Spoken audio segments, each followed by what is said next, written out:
From the Cronkite studios in downtown Phoenix, this is Cronkite News. One group is working to stop voter intimidation. We'll take you inside the Arizona Advocacy Network. And to celebrate Dia de los Muertos, how this bread of the dead is bringing people together from all cultures. Plus, how this Valley pastor is not letting his illness get in the way of doing charity work in Haiti. Cronkite News starts now. Good evening and welcome to Cronkite News on Arizona PBS. I'm Alex Capriello. And I'm Alexis Ducrath. Thank you for joining us. Allegations of election rigging have been a common trend this election season, leading to the question, can this actually happen? 1.2 million early ballots have been cast, and people are left wondering if their vote will count. That is really the best lie that those who don't want you to vote will tell you. Because when you don't vote, that means someone else who does has a more powerful voice and a more powerful vote. You're empowering those who actually show up to the polls when you don't vote. The Arizona Advocacy Network trains their volunteers to be on the lookout for any suspicious activity. So our volunteers are there to, again, just help people to vote. When it comes to the likelihood of an election rigging, there's not going to be any voter fraud. This is just fear mongering because they don't want people to vote. Nothing is ever impossible, but it is the way that our elections are set up in the United States. It's highly, highly improbable that any sort of rigging could happen. One emotional motivator causes these rumors to circulate. Fear is very powerful, and it can make people do crazy things. The best way to fight back. But we want everybody to vote, so we don't forecast elections here, so we literally just want to see as many people vote as possible. I encourage everyone, be smarter than that. Don't believe those terrible lies. Vote, and please vote down the ballot. In order for any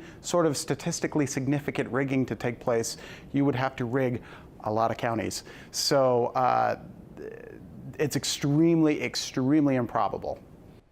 If you haven't mailed your early ballot yet, you may want to drop it off at an early voting location. Postal delivery is taking longer than normal. You can check the status of your early ballot on the county recorder's website. In Washington, watchdog groups are already gearing up to handle reports of voting irregularities on Election Day. Dylan Eddy in our Washington Bureau has details on those preparations. Dylan? I was at the Lawyers Committee for Civil Rights Under Law today, where I got a sneak preview of their Election Protection Program, a coalition that will be in full swing come Election Day. Having trouble voting? Volunteers from law schools, law firms, and voter rights organizations from across the nation will be at a national call center from now until November 8th. Taking calls from all 50 states, this program helps to ensure that everyone from coast to coast is able to safely and effectively exercise their right to vote. From voter intimidation to long wait times, these volunteers are here to help. Our job is to help the voter through the process, answer any question that they may have, and if we do start to see problems at the polls, like if there are long lines or if people are saying they're not on the voter registration list, then we work with local election officials to address those problems. The program has been the nation's largest nonpartisan voter protection coalition for more than a decade. The number to call if you're experiencing difficulty in casting your vote is 1-866-OUR-VOTE. Reporting live from Washington, Dylan Eddy, Cronkite News. If Arizonans were voting with their wallets, it wouldn't be pretty for the presidential candidates this year. The latest Federal Election Commission numbers show Arizona residents gave $11.2 million to all presidential campaigns this year, down sharply from the $21.9 million they gave 4 years ago. Experts point to a disconnect between Arizonans and the current presidential nominees for the drop-off. Meanwhile, the country as a whole has matched the amount of contributions from the last presidential election cycle with $1.3 billion in campaign donations this year. Republican presidential nominee Donald Trump held a rally in Pennsylvania today where he focused on Obamacare. Obamacare means higher prices, fewer choices, and lower quality. Yet Hillary Clinton wants to expand Obamacare and make it even more expensive. She wants to put the government totally in charge of health care in America. If we don't repeal and replace Obamacare, we will destroy American health care forever. Donald Trump continued to say that rising health care costs often exceed mortgage and rent costs. He said it's unfair to young people because it will destroy them before they can even start living their lives. Former President Bill Clinton and Democratic presidential nominee Hillary Clinton are in Florida today. At the rally in Immokalee, Bill Clinton focused on health care. We've got 20 million more people insured. For 4 years, we had the lowest medical inflation in 50 years. None of these stories criticizing Hillary, the president, and the health care say that. Not a single one. Although Clinton praised some aspects of Obamacare, he criticized the fact that some hardworking people who needed the tax subsidies sometimes didn't qualify because they made slightly too much money. Hillary Clinton continues the campaign with a visit to Arizona tomorrow, holding a rally at the Sun Devil Fitness Complex at Arizona State University in Tempe. Clinton won't be alone in her visit to the Valley. Donald Trump's running mate, Mike Pence, makes a campaign stop at the Mesa Convention Center tomorrow morning. On Thursday, Democratic vice presidential nominee Tim Kaine visits North Phoenix, planning to deliver a speech in Spanish at an early vote rally. Mitt Romney also comes to Arizona on Thursday. Romney joins John McCain's campaign in his race for Senate. Democrat Ann Kirkpatrick won the endorsements of 3 Phoenix City leaders today: Vice Mayor Kate Gallego, former Mayor Terry Goddard, and current Mayor Greg Stanton. Kirkpatrick is running against Republican John McCain, who is seeking his 6th Senate term. After the event, Mayor Stanton said Kirkpatrick represents what Arizona is all about. Stanton also said Arizona is a true battleground state, and we are on the verge of making history, electing fresh leaders with inspiring ideas, and defeating some of our state's longtime embarrassments. A committee on Stanton's behalf also filed paperwork for him to run for Arizona Secretary of State in 2018. New campaign laws require local officials like Stanton to set up campaign accounts for state offices or forfeit their current donations. If elected in 2018, Stanton would be forced to leave the mayor's office a year early.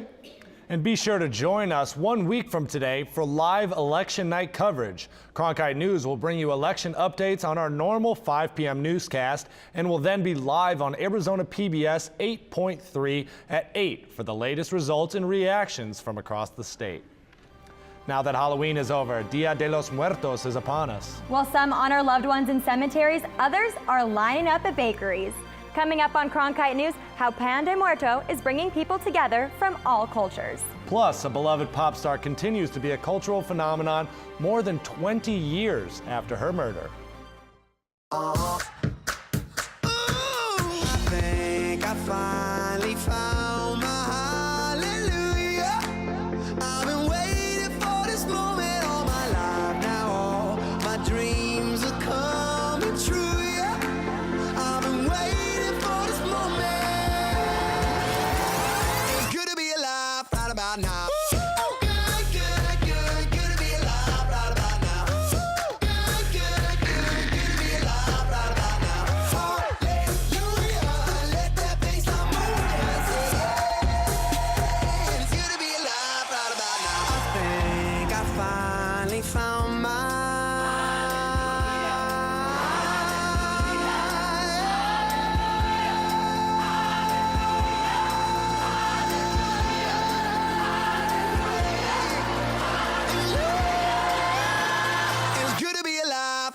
Now. Tickets are now available for the annual Walter Cronkite Award for Excellence in Journalism Luncheon, held Monday, November 21st at the Sheraton Grand Phoenix. Join media industry and community leaders in honoring this year's recipient, award-winning journalist and CBS Evening News anchor Scott Pelley. The annual Walter Cronkite Award for Excellence in Journalism Luncheon. cronkite.asu.edu/luncheon.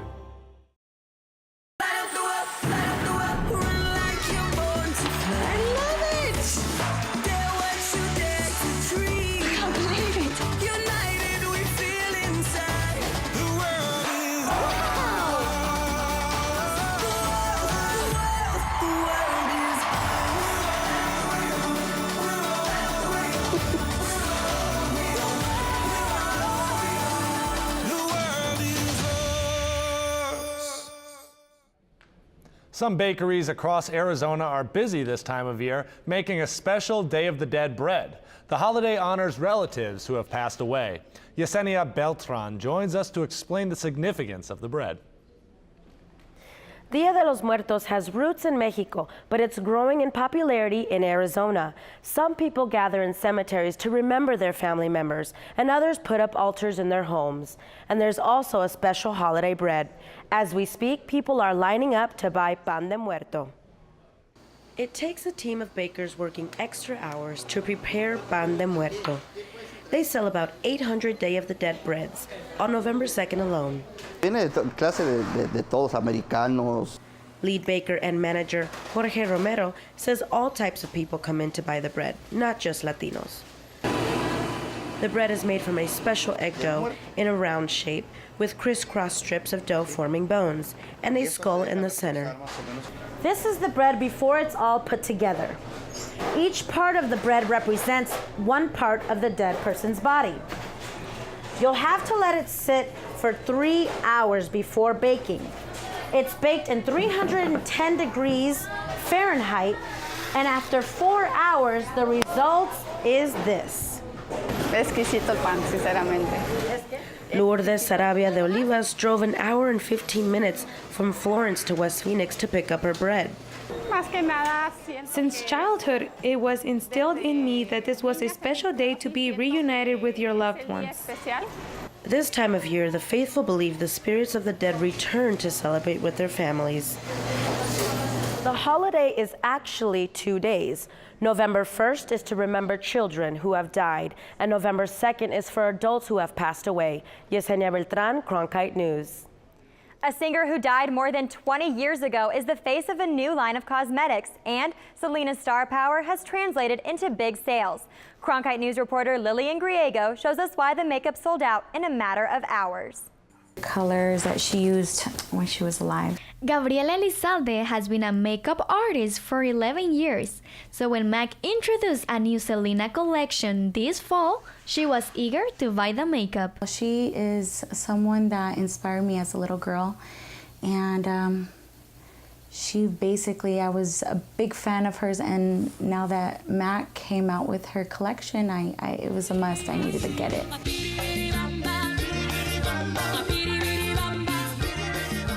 Selena Quintanilla was a rising pop star when she was killed more than 20 years ago. She remains an idol for many Latinas. And those fans are the reason this MAC store in Phoenix sold out of the Selena makeup in a couple of hours. It was the same across the country, and there was record-breaking traffic to MAC's website. Fans took to social media to show the long lines to express their joy So happy. and disappointment.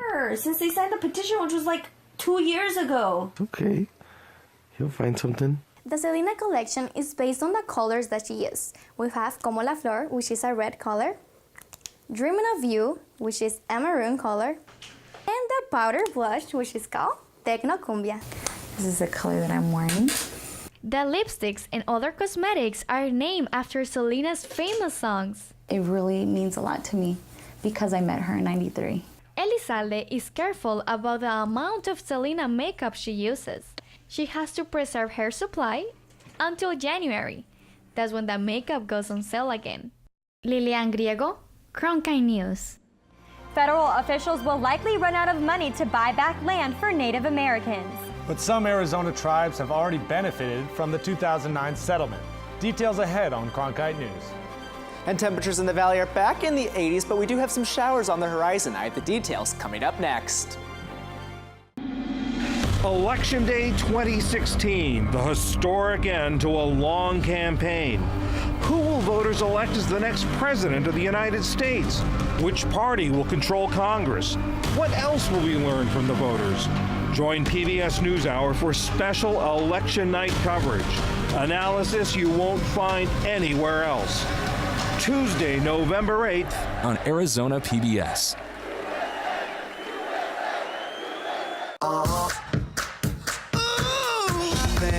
I finally found my hallelujah.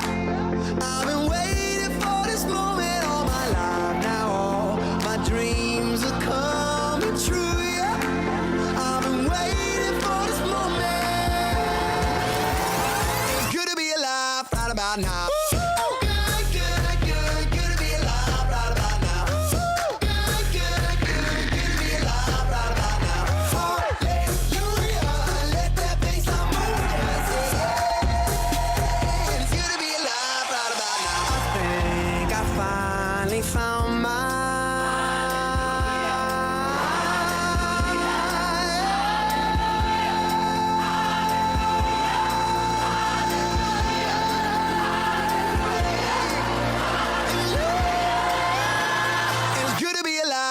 about now?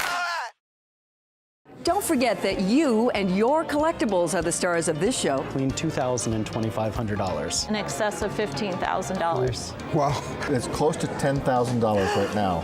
Well, $100,000 wouldn't even be a down payment on this painting. Oh, good. Never thought it'd be that. $1,200 to $1,500 at fair market value. Join us for the next taping of Arizona Collectibles. Go to azpbs.org/collectibles to submit your items today. Fired state workers are calling the State Department of Administration to have their terminations reviewed. On Friday, Governor Doug Ducey pledged to allow Department of Economic Security employees to appeal if they felt they were wrongly terminated. Officials say the Human Resources Office has received at least 71 phone calls from former state employees, and more than 1,500 have been involuntarily terminated since 2015. Today, the Arizona Department of Transportation added a new transaction to help drivers avoid MVD lines. Customers applying for a duplicate driver's license or ID card can now print their temporary credentials at home. The department no longer requires the temporary credentials to be printed on special blue-tinted stock, which was thought to have added a level of security. Officials say processing duplicate credentials is the second most common transaction at MVD offices. North Dakota was granted an additional $4 million to cover policing costs at the Dakota Access Oil Pipeline protest. According to the West Fargo Pioneer, the Emergency Commission voted unanimously today to borrow the money from the Bank of North Dakota. The state's Emergency Commission borrowed $6 million from the bank in September, but officials say that money has already been spent. You may have noticed some of your Facebook friends checking in to Standing Rock Indian Reservation in North Dakota, where protests against the pipeline are taking place. Those who have checked in claim that the Morton County Sheriff's Department in North Dakota is targeting people who check in to find and arrest national check-ins have been used to allegedly deter authorities. Protests have been going on for months, bringing in people from all over the country, including celebrities like Mark Ruffalo, Chris Hemsworth, and Shailene Woodley. Woodley was charged earlier this month with trespassing while protesting the pipeline. For a program to return reservation land to Native American tribes, federal officials say it will likely run out of money before millions of acres are addressed. The buyback program stems from a 2009 legal settlement, and officials used the money to buy land with multiple owners, then transfer the land to tribal governments. The Obama administration is spending almost $1.6 billion, and a new report says more than 4 million eligible acres will remain when the settlement money runs out in 2022. But it's good news for some Arizona tribal members who have already received money from the federal program. Federal officials say individuals on the Navajo Nation have received over $100 million. Gila River tribal members have $50 million, and those with the Salt River tribe have received $20 million. Members from the Hopi and Toho'odham tribes are scheduled for the next wave of possible buybacks.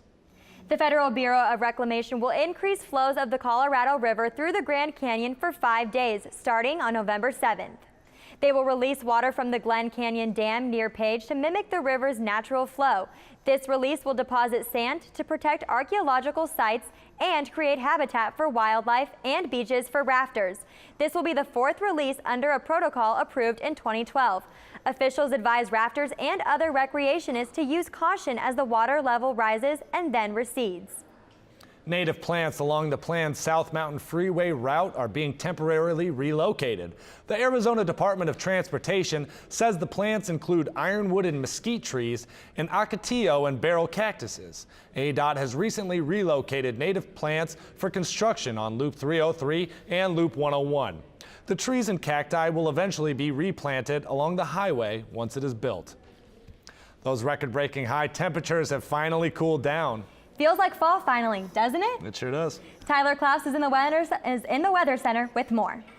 Alexa, temperatures across the state are at or below normal. Currently, we have 80 degrees over in Yuma, 81 degrees down in Tucson, and we have 80 degrees here in Phoenix. But as we take a look at the whole state here, as you can see, places like St. Louis are actually warmer than Phoenix right now. That's because our jet stream is taking a huge dip here to the south, making our temperatures a lot lower. Our normal for this time of year is right about 82 degrees, so 80 degrees is definitely below normal. As we take a look at our radar across the United States, we have some showers up here in Denver and the Las Vegas area. Those will work its way into Phoenix over the next couple of days, but tomorrow is still going to be dry. As we work through your tomorrow day planner, waking up 61 degrees, a little chilly with clear skies, warming all the way up to 80, which is still below normal at 3 p.m. with sunny skies. And by the time we get to 6 p.m., we have a 10% chance of showers, mainly in the North Valley and central Arizona. But here in central Phoenix, a spot shower is definitely not out of the question with 79 degrees at 6 p.m. As we go through our next couple of days, here is Wednesday and Thursday waking up. Most of the shower activity is just on the New Mexico-Arizona border with clouds up in central Arizona. We stay dry for the most part Thursday morning.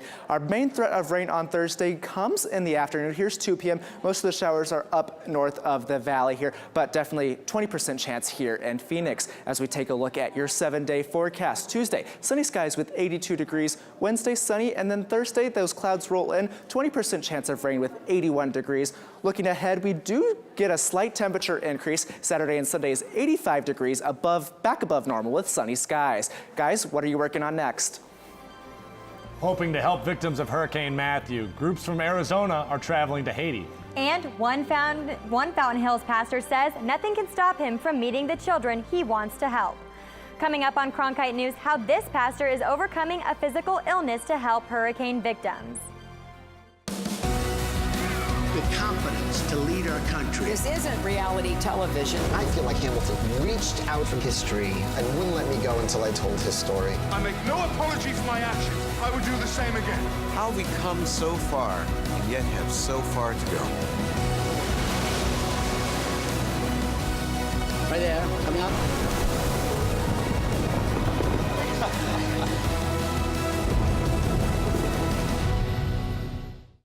In 1920s Melbourne, Careful with the hand luggage. My pistol's in there somewhere and it may still be loaded. Phryne Fisher is a detective. Things could get interesting around here. Thought they already were. Who isn't afraid to live a little. I hope you're not concealing a dangerous weapon under that skirt. I'm concealing a lot of things. Why do you think you can just run off on your own? Because I'm carrying a gun. The irresistible series, Miss Fisher's Murder Mysteries. Saturday night at 10 on Arizona PBS. Hi, I'm Charlie Rose. As part of the Walter Cronkite School of Journalism and Mass Communication at ASU, Arizona PBS is providing a state-of-the-art venue for the next generation of journalists. From newsrooms in Washington, Los Angeles, and here in Phoenix, students engage in real-time, real-world news reporting, broadcast production, and online innovation. The Cronkite School and Arizona PBS working together in new ways to bridge the classroom to the community in the digital age. Hurricane Matthew devastated Haiti, killing nearly 1,000 people. Now, a Fountain Hills pastor is uniting his community to help the children of Haiti, thousands of miles away. Jesse Canales reports how, despite suffering from a physical disease, he says nothing will stop him from meeting the children he looks to help. The impoverished nation of Haiti has been devastated by natural disasters, and the recent outbreak of cholera further added to the Haitian suffering. Fountain Hills Presbyterian Church pastor Ken Brown started working with local charity organizations to help after hearing about the children of Lakai. 360 kids starving in Haiti seems like something that we could do something about. Pastor Brown, Free the Kids, and the Kiwanis Club organized a trip to visit Haiti and see the devastation for themselves to help motivate the community to donate. The entire time that we're trying to raise these funds, those kids are going to be imprinted on my mind, and it'll just continue to drive us forward. Pastor Brown, too, is suffering. He was diagnosed with Parkinson's disease a year ago. I haven't wanted to let Parkinson's disease stop me from doing what I do in my life. He learned of the children from one of the church members, Jack Reynolds, who happens to be one of the founders of Free the Kids, a charity organization that's been helping the children of Haiti since 1998. Drawing from his experience witnessing the devastation for the first time, Reynolds says he has some idea of what they will feel when they arrive. Emotional. Tears were shed daily. It was very, very sad situation. How you ask, how can God have people living like this? The trip to Haiti was meant to be made last week, but a surge of violence made conditions unsafe. They say they will instead leave in January. In Fountain Hills, Jessica Knowles, Cronkite News. To learn how you can help or to make a donation, you can go to freethekids.org. Cronkite News is proud to be the news division of Arizona PBS. Here's what's coming up on Arizona Horizon and PBS NewsHour. On the next Arizona Horizon, Phoenix Mayor Greg Stanton will join us to talk about improvements at Sky Harbor and other city issues. And we'll get an update on the Affordable Care Act, which is seeing fewer providers and higher prices. I'm Judy Woodruff on the next NewsHour. The battle over allowing more bilingual education in California schools. That's Tuesday on the PBS NewsHour.